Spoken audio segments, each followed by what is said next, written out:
What's up mga kareyna? Mapagpalang araw sa ating lahat. Roda, ipinakita na nga kung paano pwersahang kinuha ni Mang Nestor si Reyna. Makikita natin na intense si Mang Nestor habang tinatawagan ni Roda si Kuya Bal. Kaya naman, ano ang masasabi nyo sa usaping ito? Maraming nagsasabi na nasulsulan si Mang Nestor at dahil naalarma din daw sa sinabing hindi na nga ibablog si Reyna. Siguro kinabahan din sila na hindi na nga makikita si Reyna sa social media.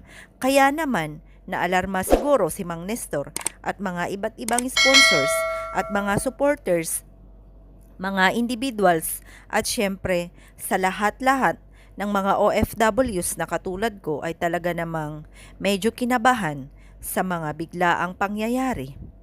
Ngayon, paano na naman tayo mga kareyna?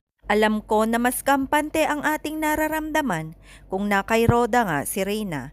Lalong-lalo pa nakikita natin sa social media kahit lang na ina-update lang nga ni Roda sa kanyang live. At syempre alam natin na nag-aaral na ang dalaga. Ngayon, mangangapa ulit tayo kung ano ang kahihinatnan ng dalaga. Nakita naman natin kung paano ka-dry si Reyna nung manggaling kay Mang Nestor.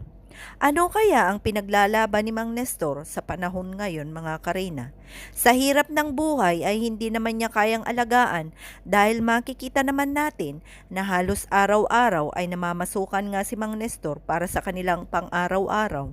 Paano na kaya kung wala ng mga sponsors ni Reyna? At paano kung matatagalan ang gamutan ni Reyna?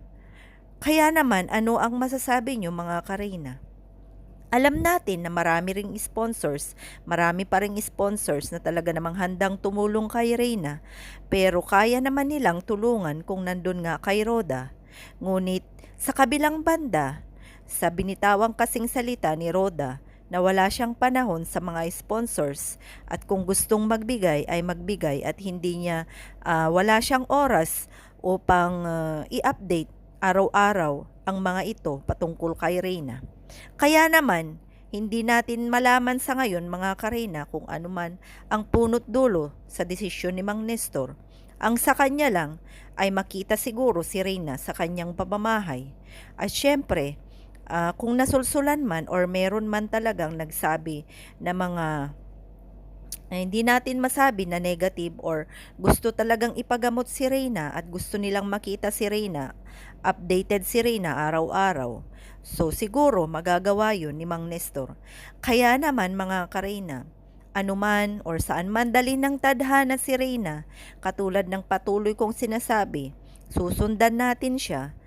Maraming salamat at sana maisama niyo na rin ang aking munting channel na i-subscribe, i-share at please mag-iwan po kayo ng ating or inyong mga komento. Napakahalagang bagay ito upang marinig na magkabilaang panig ang ating mga adhikain na nakakabuti para kay Reyna.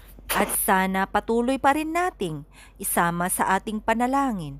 Naway maging maayos na ang lahat at maunawaan ni Mang Nestor ang mga bagay-bagay.